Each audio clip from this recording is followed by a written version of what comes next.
കൊടകരയിൽ കേരള പോലീസാണ് 1000 പേജുള്ള കുറ്റപത്ര സഹിതം ഇഡിക്ക് അറിയിപ്പ് കൊടുത്തത്. ഇന്ന ആളുകളുടെ കയ്യിൽ നിന്നും ഞങ്ങൾ 1,47,00,000 രൂപ കണ്ടെടുത്ത് കോടതിയിൽ കെട്ടിവെച്ചിട്ടുണ്ട്. ഇത് കള്ളപ്പണമാണ്.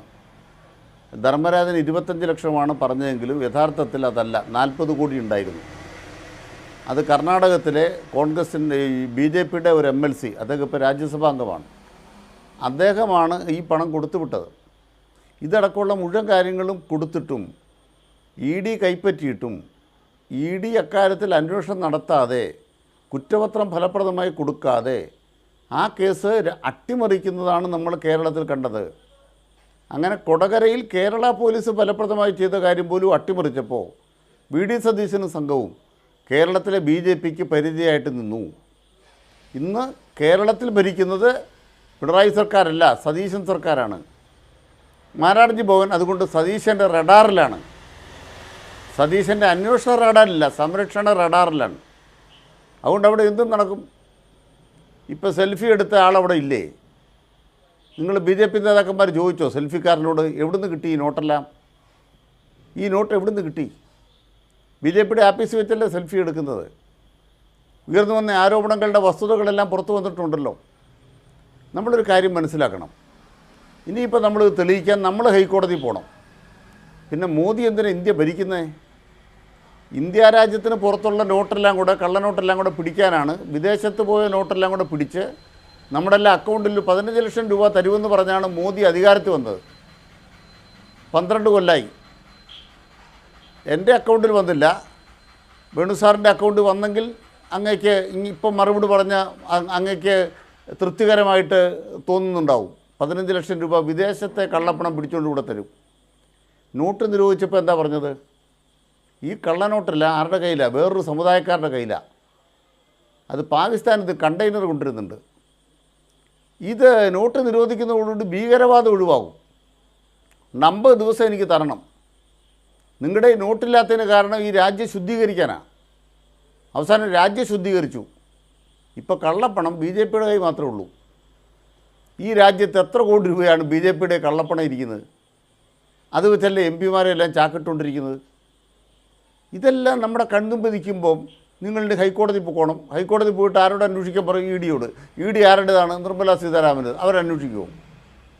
നമ്മളൊരു രാഷ്ട്രീയ ചർച്ചയിൽ രാഷ്ട്രീയം സംസാരിക്കണം. അതിൽ എല്ലാ പാർട്ടികളിലും ഇങ്ങനെയാണ്. എല്ലാ പാർട്ടികളിലും ഇങ്ങനെയാണ്. പിന്നെ BJP എന്തിനാണ് ഇന്ത്യ ഭരിക്കണത്? 12 കൊല്ലമായിട്ടും എല്ലാ പാർട്ടികളെയും നിയന്ത്രിക്കാൻ ഇന്ത്യ ഗവൺമെൻറ് പരാജയപ്പെട്ടു. മോദി വേറെ പണിക്ക് പോകാൻ പറ. അയോധ്യയിൽ എന്തായാലും കൊള്ളക്കാരെ തടയാൻ മോദിക്കായില്ല, യോഗി ആദിത്യനാഥായില്ല. അയോധ്യയിലെ കൊള്ള നടക്കുമ്പോൾ അധ്യക്ഷ സ്ഥാനത്തിരിക്കുന്ന ആരാണ്? അയോധ്യയിലെ 2 വലിയ ചടങ്ങിൻ്റെ അധ്യക്ഷൻ മോഹൻ ഭഗവതും നരേന്ദ്രമോദിയാണ്. എങ്ങനെ മോഹൻ ഭഗവത് അവിടെ വന്നത്? മോഹൻ ഭഗവതിനെ അവിടെ കൊണ്ടുവന്നത് ആരാണ്? ട്രസ്റ്റ്, RSSൻ്റെ ട്രസ്റ്റാണ്. ഇപ്പോൾ ട്രസ്റ്റിലെ ആളെ മാറ്റി തിരഞ്ഞെടുപ്പ് നടത്തിയിട്ടാണോ മാറ്റിയത്? പുതിയ ആൾ വന്നല്ലോ. ആരെ നിയമിച്ചത്? RSS നിയമിച്ചത്. എന്നിട്ട് ഈ മോഷണത്തിന് മുഴുവൻ ഉത്തരം പറയാൻ RSSനും BJPക്കും ഉത്തരവാദിത്തമില്ലേ? എല്ലാ അമ്പലത്തിലും മൂട്ടിക്കുന്നുണ്ട്. അതുകൊണ്ട് അയോധ്യയിലും മൂട്ടിച്ചു. ഇതാണല്ലോ BJPയുടെ ന്യായം. എല്ലാ അമ്പലത്തിലും മൂട്ടിക്കുന്നുണ്ട്. അതുകൊണ്ട് ബദ്രിനാഥിലും മൂട്ടിച്ചു. ഇതാണല്ലോ BJPയുടെ ന്യായം. ഇപ്പം തന്നെ നിങ്ങൾ ആലോചിച്ച് നോക്കൂ. വിദേശത്തുനിന്ന് വരുന്ന ഫണ്ടുമായി ബന്ധപ്പെട്ട വലിയ നിയമനിർമ്മാണം നടത്തിക്കൊണ്ടിരിക്കുകയാണ്. FCRI ചട്ടഭേദഗതി. എന്നിട്ടോ ആ പള്ളിയും പള്ളിയുടെ ട്രസ്റ്റും പള്ളിയുടെ ആശുപത്രിയും പള്ളിയുടെ സ്കൂളും എല്ലാം ഞങ്ങളുടേതാകും. അതാണ് BJP പറഞ്ഞുകൊണ്ടിരിക്കുന്നത്. അപ്പോൾ വിദേശ പണം വരുമ്പോൾ എല്ലാം കൃത്യമായിരിക്കണം. അയോധ്യയിൽ ഞങ്ങൾക്ക് മോട്ടിക്കാം. ഇനി അപ്പുറം FCRI നിയമം അത് ന്യൂനപക്ഷങ്ങൾ എല്ലാം അങ്ങ് സഹിച്ചോണം. ഇതാണ് BJP. ഇവിടെ ഈ നമ്മുടെ നാഷണൽ ഹെറാൾഡ് പറഞ്ഞപ്പോഴാണ് എനിക്ക് ചിരി വന്നത്. നരേന്ദ്രമോദിക്ക് തീരെ ബുദ്ധിയില്ലേ? ഒരു ED ഒരു കേസ് കൊടുക്കുമ്പോൾ FIR വേണമെന്ന് മോദിക്ക് അറിയത്തില്ലേ? നിങ്ങൾ കള്ളനും പോലീസും കളിക്കല്ലേ? രാഹുൽ ഗാന്ധിയും സോണിയാഗാന്ധിയും മോദി അമിത്ഷയും നിങ്ങൾ കള്ളനും പോലീസും കളിക്കുകയാണ്. ഈ കള്ളനും പോലീസും കളി എങ്ങനെയാണ്? നിങ്ങൾ തല്ലുന്നതായിട്ട് അഭിനയിക്കും, പക്ഷേ രാഹുൽ ഗാന്ധിക്ക് നോവില്ല, സോണിയാഗാന്ധിക്ക് ഒട്ടും നോവില്ല. അതാണ് മോദിയുടെ തല്ല്, മോദി തല്ല്, സ്നേഹത്തല്ലെന്ന് പറയും. നമ്മുടെ ഓണത്തല്ല് പോലൊരു തല്ലാണ്. നാഷണൽ ഹെറാൾഡ് കേസിലെ സത്യം എന്താ? FIR ഉണ്ടോ? ഇപ്പോൾ കോടതി കേസുണ്ടോ? ആ കേസ് തള്ളിപ്പോയില്ലേ?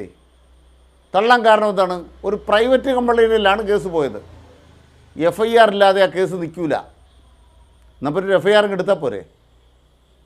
നാഷണൽ ഹെറാൾഡ് കേസിൽ നമ്മുടെ മുമ്പിലെ വസ്തുത എന്താണ്? നാഷണൽ ഹെറാൾഡ് എന്ന് പറയുന്ന ആ വലിയ സ്ഥാപനം, 12,000 കോടി രൂപ സമ്പത്തുള്ള സ്ഥാപനം, ഒരു 95 കോടി രൂപ, 99.5 കോടി രൂപ കോൺഗ്രസിൻ്റെ ഫണ്ട് കൈമാറ്റം ചെയ്ത് യങ് ഇന്ത്യ എന്ന് പറയുന്ന ഒരു സ്വകാര്യ ട്രസ്റ്റ് വാങ്ങിച്ചു. ആ സ്വകാര്യ ട്രസ്റ്റിൻ്റെ 76% ഷെയറും അമ്മയും മകനും എടുത്തു. സോണിയാഗാന്ധിയും മകൻ രാഹുൽ ഗാന്ധിയും. ഇങ്ങനെ ട്രസ്റ്റ് ഉണ്ടാക്കിയ കാര്യം രാഹുൽ ഗാന്ധിയുടെ തെരഞ്ഞെടുപ്പ് നോട്ടിഫിക്കേഷൻ ഇല്ല, തെരഞ്ഞെടുപ്പ് നാമനിർദ്ദേശ പത്രികയ്ക്കൊപ്പമുള്ള രേഖയിലില്ല, അവരുടെ ഇൻകം ടാക്സ് റിട്ടേണിലില്ല. യങ് ഇന്ത്യ എന്ന് പറയുന്ന രജിസ്റ്ററിൻ്റെ ഒരു സ്ഥാപനത്തിൻ്റെ ഒരു റെക്കോർഡും അതിൻ്റെ വരുമാനം സംബന്ധിച്ച റെക്കോർഡും ഔദ്യോഗികമായി കൊടുത്തിട്ടില്ല. ഇത് കള്ളപ്പണമാണ്. ഇതാണ് EDയുടെ കേസ്. അതിനൊരു FIRൻ്റെ കുറവുണ്ടായിരുന്നു. രാഹുൽ ഗാന്ധിയോട് എന്തൊരു സ്നേഹമാണ്. ഒരു FIR രാഹുൽ ഗാന്ധിയുടെ പേരിൽ എടുത്താൽ അവിടുന്ന് കേസ് നല്ല കേസാവും. അവിടുന്ന് തന്നെ കോടിക്കണക്കിന് രൂപയാണ് ഭർത്താവ് വഴി ഇവരുടെ BJP ഫണ്ടിലേക്ക് എത്തിയത്. സ്നേഹത്തല്ലാണ്. അത് വേറെ കാര്യം, നമ്മളിതിവിടെ കൂട്ടിക്കുഴക്കേണ്ട. ഞാൻ കൃത്യം ഇതിൽ ഉറച്ചു നിൽക്കുകയാണ്. ഇപ്പോൾ ഈ നാഷണൽ ഹെറാൾഡ് കേസിലെ കോൺഗ്രസിൻ്റെ നേതാക്കന്മാർക്ക് പേരെ ഒരു FIR ഉണ്ടാവും. പിണറായി വിജയനെ എന്തുകൊണ്ട് അറസ്റ്റ് ചെയ്യുന്നില്ല എന്ന് രാഹുൽ ഗാന്ധി ചോദിച്ചു. അതെ, തിരിച്ചൊരു ചോദ്യമാണ് ചോദിക്കുന്നത്. എന്തുകൊണ്ട് രാഹുൽ ഗാന്ധിയുടെ പേരിൽ FIR ഇല്ല? FIR ഇല്ലാത്തതിന് കാരണം എന്താണ്? ഒറ്റ കാര്യമുള്ളൂ. സോണിയാഗാന്ധിയുടെ പേരിലും രാഹുൽ ഗാന്ധിയുടെ പേരിലും FIR ഇടാത്തതിന് കാരണം എന്താണ്? FIR ഇട്ടാൽ EDയുടെ കേസ് ഗൗരവമുള്ള കേസായി. മറ്റെന്താണ്? വ്യാജ പോരാട്ടമാണ്, സ്നേഹത്തല്ലാണ്, ഡീലാണ്, പച്ചയായ ഡീല്. നരേന്ദ്രമോദിക്കും അമിത്ഷയ്ക്കും അറിയാൻ വയ്യേ ഒരു FIR ഇടാതെ ED കേസ് നിലനിൽക്കത്തില്ലെന്ന്, ECIR ഇല്ലാതെ നിലനിൽക്കത്തില്ലെന്ന്. ECIR ഇല്ലാതെ അന്വേഷിക്കുന്നത് സിവിൽ കേസാണ്. എത്ര റൂളിംഗ് ഉണ്ട്, എത്ര കോടതി വിധിയുണ്ട്. അപ്പോൾ രാഹുൽ ഗാന്ധിയുടെ സോണിയാഗാന്ധിയുടെ വീട്ടിൽ FIR ഇല്ലാതെ പ്രൈവറ്റ് കമ്പനിയിൽ, സുബ്രഹ്മണ്യ സ്വാമിയുടെ പ്രൈവറ്റ് കമ്പനിയിൽ ഇങ്ങനെ കയറ്റി കൊണ്ടുപോയി ഇപ്പം പിടിക്കും. എന്നിട്ടോ ആ കേസ് പോയ കേസ് വിചാരണയുണ്ടെന്നാണ് ഇപ്പോൾ വാദിക്കുന്നത്. അതുകൊണ്ട് ഇതൊക്കെ ഇവിടുത്തെ ബൂർഷ്വാ രാഷ്ട്രീയ പാർട്ടികൾ ഇലക്ട്രൽ ബോണ്ട് പങ്കിട്ടവരാണ് കോൺഗ്രസും BJPയും. ഞങ്ങൾ തലയുയർത്തിക്കുന്നത് എന്താണെന്നറിയാമോ? ഒരു വെള്ളി രൂപ. നിങ്ങൾ വിഴിഞ്ഞത്തെക്കുറിച്ച് കണ്ടല്ല, അദാനിയുടെ ഈ ഓഹരി വിൽപ്പനയുടെ കോലാഹലമുണ്ടല്ലോ, ആ അദാനിയുടെ ഒരു വെള്ളി രൂപ ഫണ്ട്, ഇലക്ട്രൽ ഫണ്ട് വാങ്ങിക്കാത്ത പാർട്ടിയുടെ പേരാണ് CPM. നിങ്ങൾ കണക്ക് നോക്ക്. ഞങ്ങളുടെ കണക്കല്ല, അദാനിയുടെ കണക്ക് നോക്ക്. ഞങ്ങളിത് ഓഹരി കച്ചവടത്തെ എതിർത്തു. വേണേ അദാനി വെളിപ്പെടുത്തട്ടെ. ഇതാണ് CPMൻ്റെ അഭിമാനം. ഞങ്ങൾ ഈ കേരളത്തിനകത്തെ ഈ 10 കൊല്ലക്കാലം ഭരിച്ചിട്ട് തല ഉയർത്തിയാണ് നിൽക്കുന്നത്. ഒരു തെറ്റായ കാര്യത്തിനും ഈ സർക്കാർ ആരുടെ പിന്നാലെ പോയിട്ടില്ല. ഞങ്ങളെക്കുറിച്ച് വ്യാജങ്ങളും നുണകളും ഒക്കെ ധാരാളം കിടക്കും, അത് പൊളിയുകയും ചെയ്യും. അവിടെ തല ഉയർത്തിപ്പിടിച്ച് പറയുകയാണ്, ഒരഴിമതിയും നടത്താത്തവരാണ് ഞങ്ങളെ മറ്റാരെങ്കിലും കൂട്ടി സമീകരിക്കാൻ നടക്കരുത്. ഇപ്പോൾ BJPയിൽ വിഷയം വന്ന ചൂണ്ടിക്കാണിക്കുന്നു.